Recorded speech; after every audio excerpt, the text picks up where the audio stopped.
the biggest risk to your business is not AI, it's not the market changing, and it's not the economy. It's literally whether or not you stay in the business and continue working, or whether or not you find something else to do and you quit.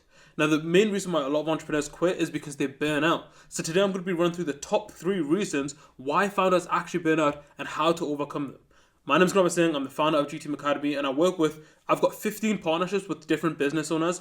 And on top of that, I've got an academy of literally over 50 entrepreneurs that I speak with regularly, and I give them business advice. I'm seeing what loads of founders are doing every single day of my life, so I can give you good advice and feedback in terms of what the founders that succeed do and what the founders that actually end up quitting do. Okay, so today I'm going to be running through the 3 main reasons why founders burn out, and I've also got a few notes, so I might be looking over here, but I just want to make sure I'm giving you guys all the information that I think is going to help you to overcome these 3 main challenges. So the 3 reasons why people burn out is number 1, lack of clarity, number 2, lack of control, and number 3, lack of reward. Okay, so we're going to be breaking down what this actually looks like in terms of the symptoms, what the causes are of this, and also how you can go about fixing this. So let's get into the first one. So you've got lack of clarity. Now, a lot of the time when I speak to founders, I just had a call today with a founder that was like, look, I'm not sure about my offer and I'm not sure about my ICP. I'm struggling a little bit here and there. Can you just give me some advice? Now, when you're in a state of lack of clarity, what actually happens from a psychological point of view is your brain goes straight to anxiety, of stress and worry. I don't know what's going on. I don't feel like I know what to do. And as a result, that feeling can really start to take up a lot of energy, and it drains your energy so quickly. So even if you sleep well, even if you eat well, your brain because it's in a state of anxiousness, it ends up wanting to make you quit because it's like, I'm not comfortable here and I don't actually know what the path ahead of me looks like. Okay, our brain actually rewards us with dopamine when we have a clear path in front of us. If you're walking and you can see the road ahead and you know where you're going and you're content on that direction, your brain says, yes, let's keep going in this direction. Whereas if you look around and you don't know where to go, then your brain's going to be like in frantic mode. It's going to stop pumping adrenaline and start going to pump cortisol because it's trying to get you to take some action so that you can figure out where you actually need to go. And literally living in that state for a prolonged period of time is going to make things so much harder for you. Okay, so the first thing that you need to do when it comes to clarity is actually come up with a roadmap of what you're going to do to grow your business. Now, this is why we built our Entrepreneurs Academy, because so many people don't have a roadmap. So many people don't know what to do, what kind of steps that should be taken, and that's literally where we help. Like, we give entrepreneurs roadmaps for free, and this isn't some sort of promo, but the reason why we decided to make that our kind of core thing that we give to people for free is because we know that there's so many founders out there that need it. Now, if you don't want to go to us, go onto ChatGPT, create a roadmap, create something that you actually believe in so that you know what your next steps are going to be. But the truth is, if you don't know what your path forward looks like, you're going to live in a state of anxiousness, and it's not going to be productive for your business, and it's most likely that you're going to end up wanting to quit. Okay, so please take note of that. Like, if you want to overcome the first reason why so many founders burn out is have a roadmap that you actually believe in. If you don't, spend the next 3 to 5 days, if you need to, just building out your roadmap. Because if you don't have this, then you're on a downwards trajectory. Okay, so that's number 1.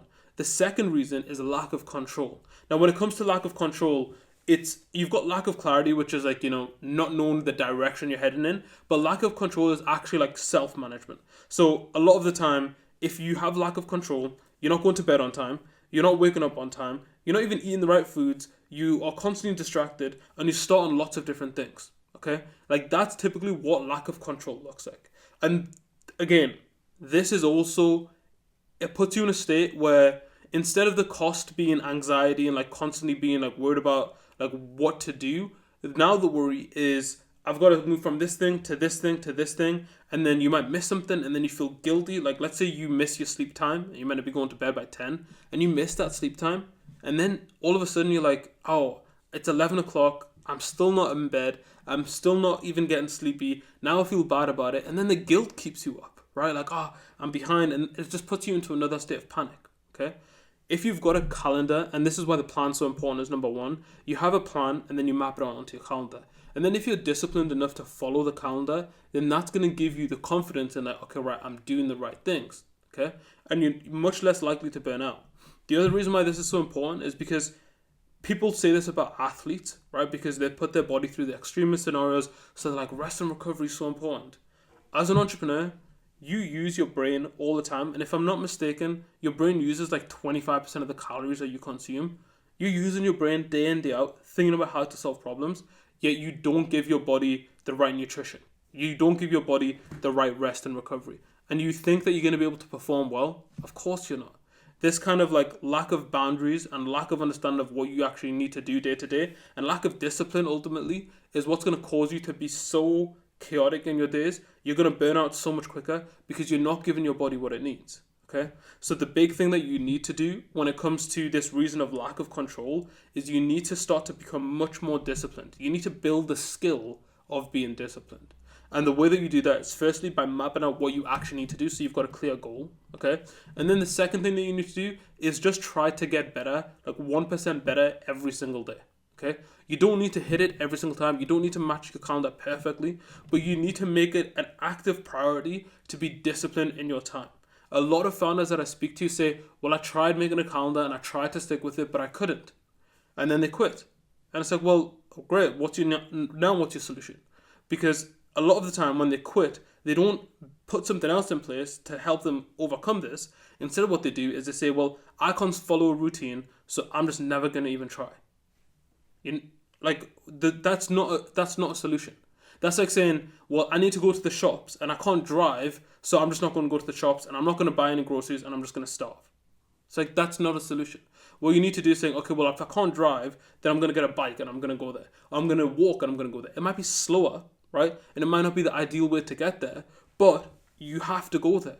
Otherwise, you're never going to be in a routine. And as a result, you're never actually going to be able to sustain growing your business. Okay? So that's a big, it's not a pet peeve that I have, but when someone says like, oh, I tried following my calendar and it didn't work, I'm like, well, yeah, it's a skill issue.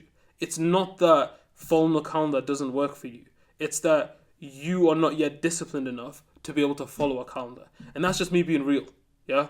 Like a lot of people don't want to hear that, but it is literally just a skill issue. Okay? So that's the second thing. If you can't follow a calendar, if you can't follow a routine, you need to learn how to do that. Otherwise, you're going to really struggle. Me and Adnan are so Adnan's my business partner. We're so adamant on our routines because we know if we do the same things every single week, just by default, we're naturally just going to grow the business because we're going to be doing the right things and we're going to be learning every single time. And we're just going to be naturally getting better day in, day out. Yeah, that's it. And it's such a simple thing to do, yet such an easy thing to overlook. Build a good routine, okay? And then what you also have to do when you're building a good routine is protect the times that are important for you. So one thing that I protect like crazy is my sleep. I don't set an alarm when I go to bed. I have like an emergency alarm, so just in case I'm going to be late, then it's there at least. But the likelihood is that I'm waking up very naturally, and I would say that 99% of the time, I just wake up naturally. I just wake up naturally because I protect my sleep. I'm like, I know I need to go to sleep. I'm going to go to sleep on time, and I'm going to sleep as much as I possibly can or as much as I need. Reason why is because I know how important it is. But the truth is, a lot of people don't protect that time. I protect my lunch, right? I say like, look, I know I need to eat. I'm never going to skip a meal. I'm never going to skip my lunch. I'm never going to skip my dinner. Like, it's just not part of my practice. I won't do it, okay?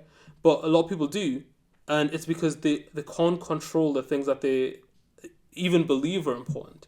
They're not prioritizing them enough. They're not focusing on them enough. So one big thing that I must emphasize, if you want to fix if you don't want to burn out, then figure out what your non-negotiables must be. Sometimes it's going to be exercise. Like I will go for a walk. I'll go gym.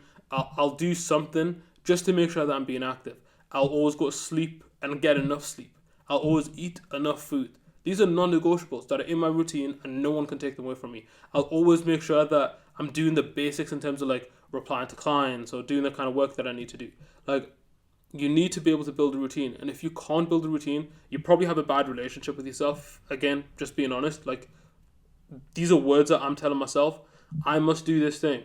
And then if I can't stick to that and stick to my own word, like, what kind of a relationship do I have with myself? Right? Just being real. Yeah? Like, you have to build that relationship with yourself where you can be like, yes, I actually know how to stick to something when I say I'm going to do it. And if you can't do that, you're gonna notice it in so many different areas of your life, not just business. Yeah, not just business. So set a goal, set a routine, stick with it. Okay, and if you can't stick with it, be humble enough to lower the goal. Right, just be humble enough to say like, look, is I'm just not in a position where I can go to the gym 5 times a week. I'm just going to try and go once. Or I'm just going to try and exercise once a day. Where it might be a walk. It might be going badminton. It might be going to the gym. Whatever it's going to be. Just something. Yeah. And a lot of the time people aren't humble enough to be able to have that routine. Yeah. Because they set the goal too high, then they don't hit it, and then they feel guilty about not hitting it. Then they beat themselves up, and then they throw their hands in the air and say it doesn't work. Please don't be one of those people, because trust me, you will not get very far with that mindset. So the last thing that I want to focus on is the lack of reward. Now, again, similarly to the guilt side of things, I see a lot of founders not giving themselves any space to breathe. Yeah, they don't give themselves time to relax. They don't give themselves time to have fun, and they're like constantly beating themselves up, saying like, I haven't made £1 million yet. I'm not good enough. I haven't done this. I haven't achieved these big goals. I'm not good enough. And that kind of thinking, I've never really seen it. I've never seen it pay off, to be honest. I think there's a lot of founders that have that behind the scenes. A lot of them have that voice internally, but even with that voice, they suppress it enough to allow themselves to have some reward, so that reward motivates them to continue on the journey. Like, there's a lot of big people that you'll see. I can't remember who it was. I think it might have even been Kanye West, where he's like, he always celebrated the little things. It's Conor McGregor. Quite a difference, right? Conor McGregor always celebrated the little things, the little wins, the little things that went right. Just celebrated them. Yes, that was good. That was good. Keep going. And that motivated him, pushed him forward, constantly just going in the right direction. And I think even for me, one of our practices for me and Adnan is that we every single day we look at our wins. Yeah, we say what was good today, what was something positive about it today, and it might seem like such a small thing, but I know that me and Adnan every single day when we look at that win, we're like, yeah, the business is moving forward. Yeah, we're doing something right. We're moving in the right direction, and that feeling can often counteract that kind of weight and uncertainty that you have being an entrepreneur.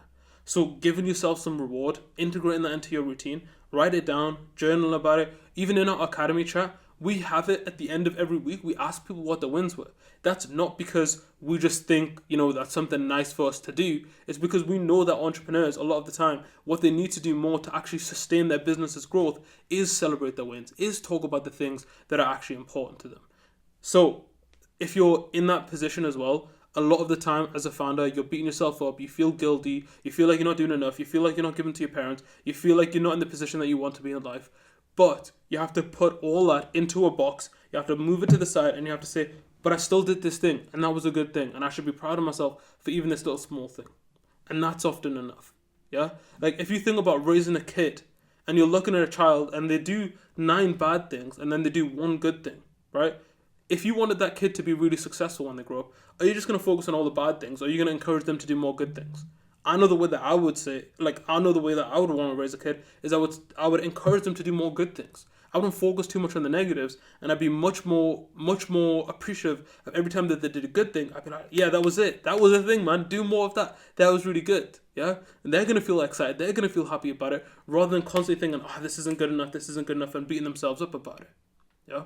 So even as entrepreneurs, we have to treat ourselves like people we actually care about, like people we want to see succeed. And that's the way that I would treat myself. It's also the way that I treat Adnan, right? I think even if Adnan was to respond to this video or comment on it or whatever, I think there's very, very rarely where I'll actually say to Adnan, look, this isn't good enough. You're not doing this right. But there's a lot more times I'm like, yeah, this was really good. Every time he does something positive, I try to encourage it, reinforce it. Because that's the way that I'd want someone to treat me. That's the way that I know I'm going to be motivated more. And I think that's the way that people sustain being in business for long periods of time. By appreciating the movement and progress that they make. Because from psychological level, that's actually what keeps us moving. That's actually what keeps us on the pathway to a goal. The dopamine that we get when something good happens. When we move towards it. Yeah? So hopefully that gives you guys some clarity and some actionable things that you can take if you want to sustain your business. And if you want to make sure that you're still going to be working as an entrepreneur in 5 to 10 years' time, do these 3 things, right? Number 1, get some actual clarity about what you need to do. Build that roadmap. Number 2, get some actual control in your life. Be disciplined. Stick with your routine. And number 3, have some enjoyment. Give yourself a reward. Have that kind of balance of actually, I can celebrate a win. Okay, these 3 things alone will keep you in business longer than all the crappy courses that you go and buy online. Trust me. Like, these are really, really key, important things that are going to make you continue on your journey as an entrepreneur. So hopefully you found this video useful. If you have, then definitely watch one of these two videos, because I'm sure that they'll be useful for you too. And lastly, if you do want to join our Entrepreneurship Academy, which is Apex Academy, then you can go and click the link below to join. It's completely free. You'll meet a bunch of different entrepreneurs. If we think that you're a good fit, you get to join and you get to speak to people directly. Entrepreneurship is a lonely journey, and often you don't know what you need to do, but we solve all those issues in our academy completely for free. So if you feel like that's a good fit, definitely go and apply down below. And lastly, if you want a roadmap on what you need to do to grow your business, we also give away free roadmaps. We'll hop on a call with you and we'll tell you, look, if I was in your position, this is exactly what I would do step by step to actually grow your business. So you'll get that absolutely for free as well. So if any of those sound interesting to you, go and click the link in the description. If not, watch one of these two videos and I'm sure you'll